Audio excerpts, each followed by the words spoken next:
Salam Rahayu, salam sejahtera, salam bahagia pastinya. Hari ini Alhamdulillah tadi udah turun hujan. Kita bersyukur dengan adanya hujan ini Allah pasti memberikan barokah buat kita. Jangan sampai, dan perlu dicatat ya, saya ulangi, jangan sampai dikala hujan datang, kebanyakan orang itu kadang menggerutu. Misal, wah udan. Padahal itu nggak boleh. Dengan kita bilang, wah udan, berarti kita telah meremehkan Sang Pencipta. Hujan itu diturunkan karena supaya bumi itu sejahtera, supaya bumi itu loh jinawi, supaya tumbuh-tumbuhan yang ada di bumi itu bisa tumbuh subur, supaya semua makhluk yang ada di bumi itu bisa segar. Kenapa segar? Ya karena diturun hujan. Yang intinya, kita nggak usah membahas hujan. Intinya, hujan itu datang adalah barokah. Nah, disinilah kita akan berbicara atau kita sharing ya dengan saya sebagai Reki Jagat. Kebetulan tadi udah nggak ada acara, semua pekerjaan selesai. Di sini kita akan mencoba membedah secara tuntas versi saya loh ini. Itu gimana cara kita membangkitkan diri kita dari keterpurukan, kegagalan yang bertubi-tubi menimpa kita, sehingga dampaknya kita menjadi lokro, kita menjadi down. Itu bisa bangkit lagi gimana? Itu ada sikisinya. Satu, sikisnya yaitu kita tautkan rasa syukur dan diri kita kepada Sang Kholik. Oke, langsung saja kita akan bicara tentang kisah nyata, yaitu kisah saya sendiri. Saya nggak mau mengkisahkan orang lain karena saya sendiri secara pribadi juga mengalaminya. Pertama-tama, saya tuh dulu merasakan suatu keterpurukan, kekalahan, ataupun ketidaksanggupan untuk memapaki atau menjalani hidup ini. Kenapa? Ya karena aku tuh merasa aku tuh beda. Aku merasa selalu kalah dengan teman. Kalah dengan saudara, kalah dengan kerabat dan tetangga. Yang pada akhirnya diri kita ini menjadi kerdil. Kalau mindset otak kita udah kerdil, hati kita udah kerdil, jiwa kita udah kerdil, maka apa? Yang kita akan jalan itu muspro. Kita merasakan gak mampu. Yang pada akhirnya kita menyalahkan Sang Kholik. Kok iso yo? Aku kayak gini, dia kayak gitu. Kok iso ya? Dia seperti ini, aku kayak gini. Yang pada akhirnya apa? Kita selalu menyalahkan diri ini, tidak sanggup, tidak sehebat dia karena Allah. Tidak boleh. Syukuri semua yang kita terima, dari yang paling kecil sampai yang paling besar. Jadi ceritanya dikala itu saya tuh merasakan hati kita hancur. Gak punya namanya semangat hidup. Gak punya yang namanya semangat untuk aku tuh ingin menikmati hidup ini. Gak ada. Yang pada akhirnya aku selalu mencari solusi dengan termenung, berpikir, bisa ke masjid, zikir, cari tempat sepi untuk berpikir, segala macam udah saya lakukan. Yang pada intinya itu cuma satu kuncinya. Dari semua jalur-jalur yang saya lalui, itu nggak taunya mudah sekali untuk membangkitkan rasa down kita. Ini penting teman-teman semua. Yang namanya down nggak cuma harus PNS, nggak cuma harus pegawai pemerintah, nggak cuma harus pengusaha, pembisnis, tukang becak pun, tukang ojek pun, petani pun, pedagang pun bisa nyedon. Karena rasa down itu pasti akan dialami semua makhluk yang namanya manusia. Yang membedakan Gimana cara kita bangkit dari rasa down itu tadi? Nah, di sini cara yang paling efisien dari saya, versi saya, Reki Jagat ya, itu kita duduk, cari tempat yang santai, ambil napas panjang, lepas, ambil lagi, lepas. Setelah menemukan ketenangan, buang semua rasa keduniawian, buang ego kita, buang rasa ingin kita itu pikuk-pikuk tentang kehidupan, buang semua. Intinya hilangkan semua urusan dunia. Tenang, tenang, tenang, ambil nafas yang panjang, tahan bentar, lepas, ambil nafas lagi, tahan, lepas. Yang pada akhirnya apa?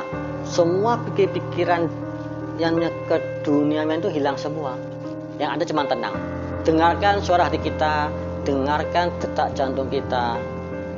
Baru setelah kita merasa tenang, itu semua kegagalan kita akan langsung masuk. Oh iya, aku gagal karena ini. Oh iya, aku gagal karena ini. Yang pada akhirnya apa? Kita menemukan ketenangan. Dari situ, pas kita merasakan semua apa yang kita rasakan itu udah muncul semua, film-film yang ada dalam memori kita itu terbayang di otak kita. Kita gagal karena ini, kita gagal karena ini, dan itu artinya apa? Ngumpul dari satu. Nah, setelah bisa terkumpul dalam hati dan pikiran, lepaskan buku siji. Tak, tak, tak, tak, tak, tak, tak. Setelah lepas, karena kebetulan saya agama Islam, ambil napas panjang, tahan, baca Bismillahirrahmanirrahim, masukkan dalam hati, tahan selama mungkin, lepas, ambil napas lagi panjang, baca Bismillah lagi, berulang-ulang sampai Anda merasakan tenang. Setelah itu kita masukkan kenikmatan Allah dari kecil sampai besar.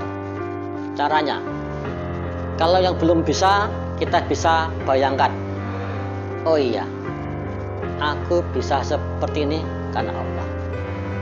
Pegang mata kita, mata ini masih dua, berarti Allah masih sayang, kita masih punya mata dua. Melek, masih bisa melihat, berarti mata ini normal bisa melihat. Ambil napas panjang, enaknya ambil napas pun kita los, nggak ada selang-selang yang menempel di tubuh kita. Kita tengok kanan, tengok kiri, bisa mendengarkan semua suara-suara bumi, suara ayam, tekek, orang bercanda. Berarti apa?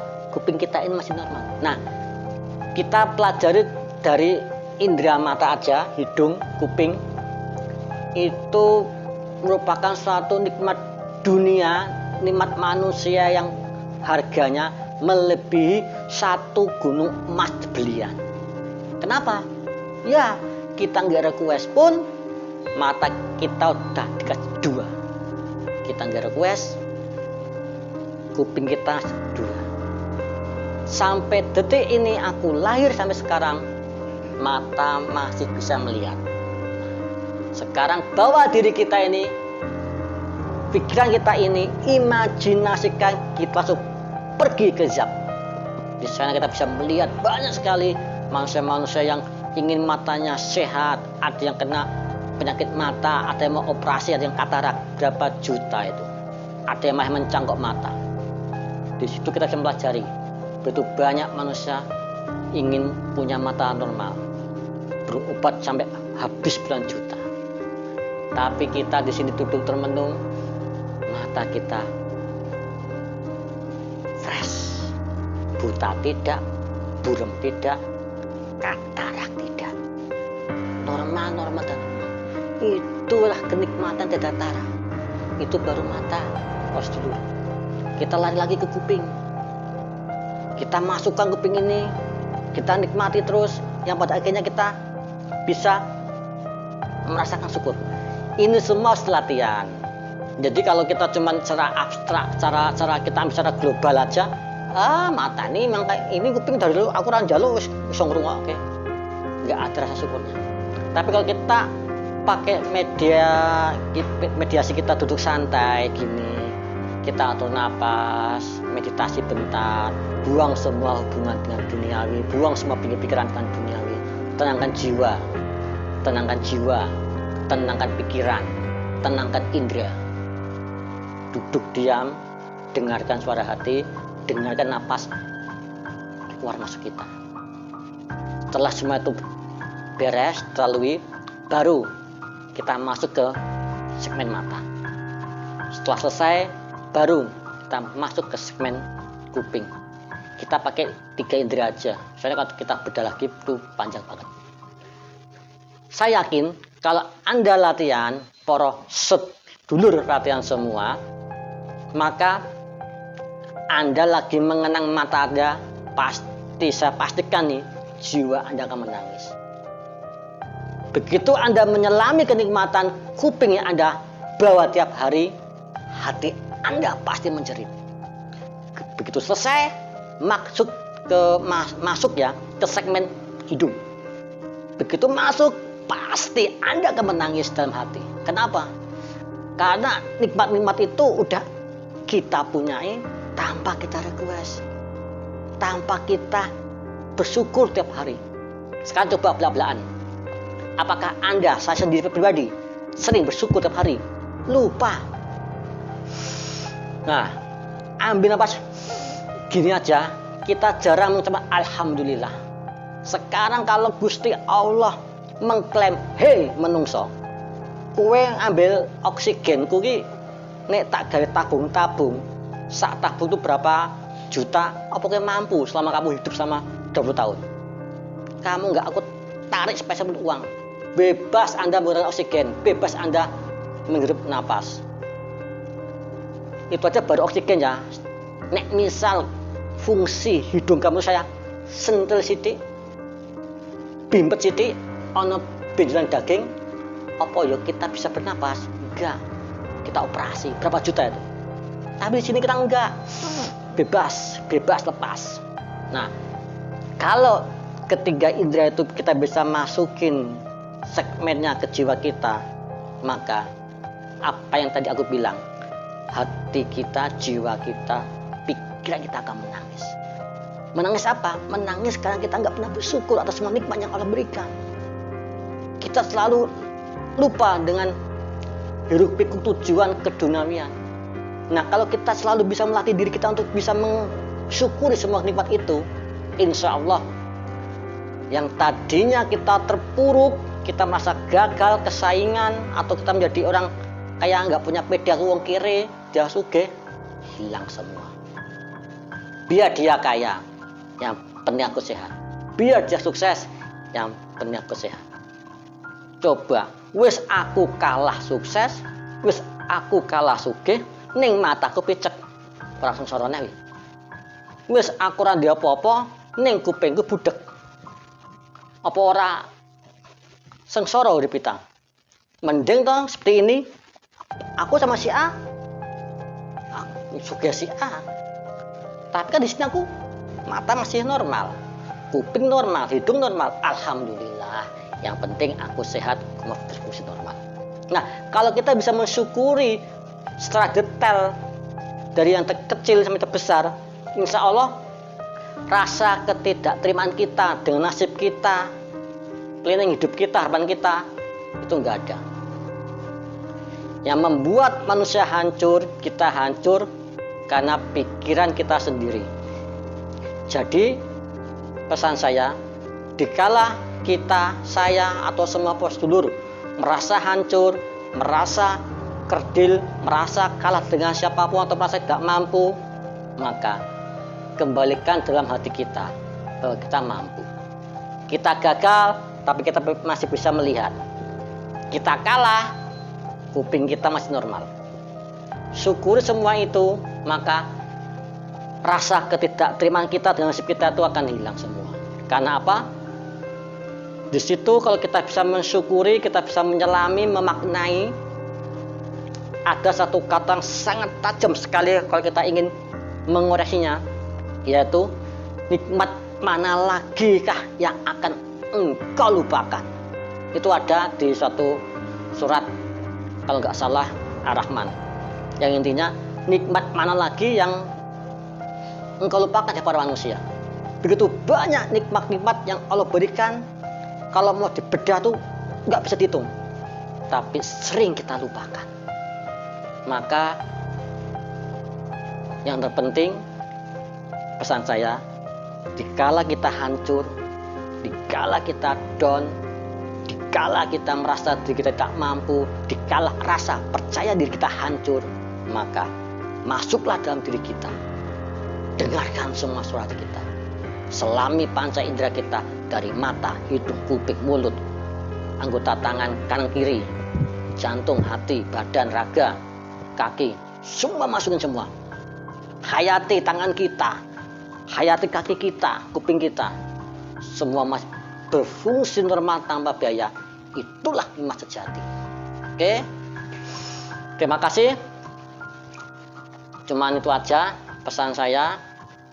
Saya hanya sharing aja bahwa dikala aku merasa hancur, dikala aku merasa gagal, dikala aku merasakan seperti orang tak mampu, kalah dengan yang lain, maka yang sering saya lakukan adalah menyelami diri kita sendiri, menyelami raga ini, pelajari raga kita, mulai dari panca indera kita, semua yang ada di dalam raga kita ini. Insya Allah rasa kerdil kita, rasa tidak percaya diri kita, dan rasa ketidakpuasan kita atas nikmat Allah itu hilang semua. Yang ada hanya syukur dan syukur, karena hidup ini adalah indah. Salam Rahayu, salam semesta, salam bahagia.